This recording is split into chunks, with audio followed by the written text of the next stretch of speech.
My mother was relocating her mother to South Florida, and we were living in New Jersey. And my parents decided that, at my mother's suggestion, why don't we come to Florida and look for a business there where the weather's a little nicer. So they flew down to Florida.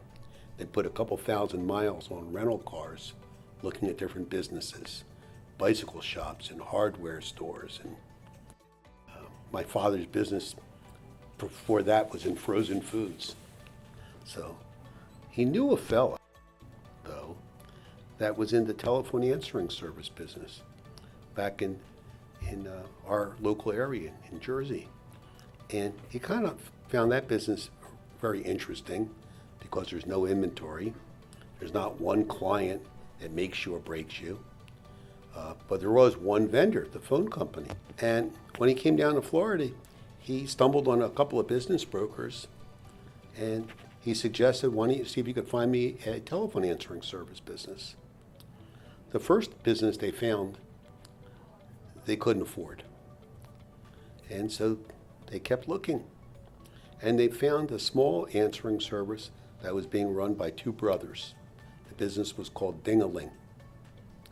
And the two brothers weren't getting along so well. And I was maybe 18 years old at the time. And I remember my father coming home from meetings with the two brothers. The deal's on, and the next meeting, the deal's off. And it went like that for about better part of 3 months. And finally around October, I think it was sometime in the fall, 1974, they bought this answering service that had 5 PBX switchboards, similar to the switchboards you'll see right at the entrance here. In fact, that was the real switchboard. One of the first things my father did, he started to call his competitors. Competitors are not used to hearing from their other competitors. And he asked if we can get together to kind of talk shop. You know, there's little things, little nuances that you can learn from your competitors. And he was willing to share.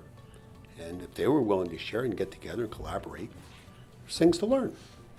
Billing issues and different things. And gradually he formed a bond with these folks. And one by one, as those companies decided to sell their businesses, they reached out to my father. And little by little, we started to acquire other answering services. And you put these switchboards in a room, and they build up. And the next thing you know, technology begins to change. So instead of answering phones with a PBX switchboard, where one operator sat in front of a physically connected 100 different telephone lines for 100 different customers, you'd have the call routed to the first available agent.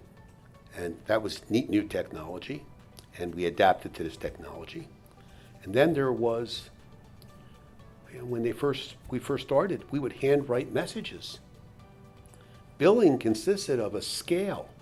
I'd have to take the pieces of paper for the messages and put them on the scale to count the pieces of paper, make sure we were billing for all the messages. I would have to check the jacks on the switchboard to see, is there a piece of paper, a bill, for that piece of paper in a jack on the switchboard. Make sure we were accounting for our billing. This is what we did. Little by little, the business got better.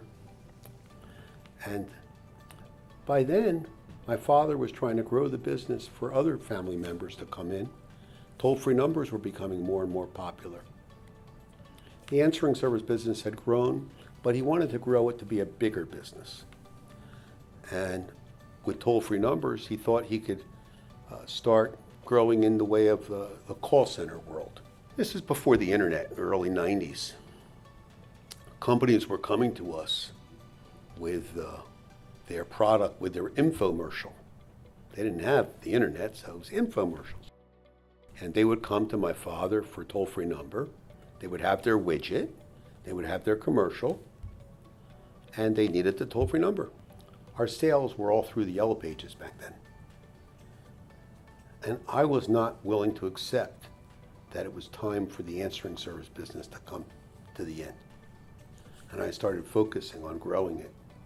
And we grew the answering service business to over 3,000 customers through the yellow pages. Yellow Pages and then national Yellow Page advertising. In 2014, my father passed away.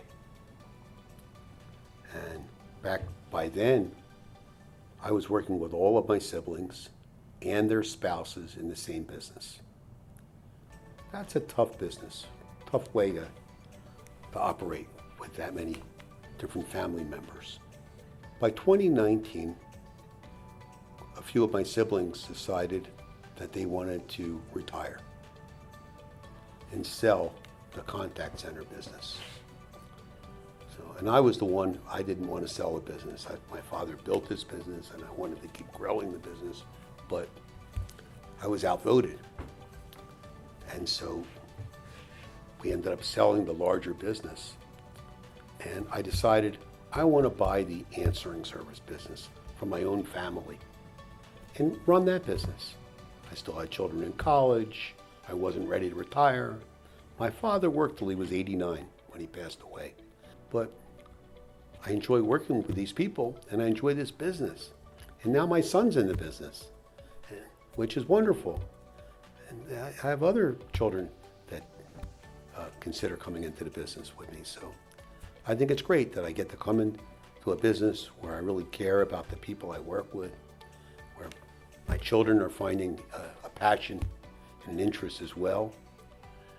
And that's my story.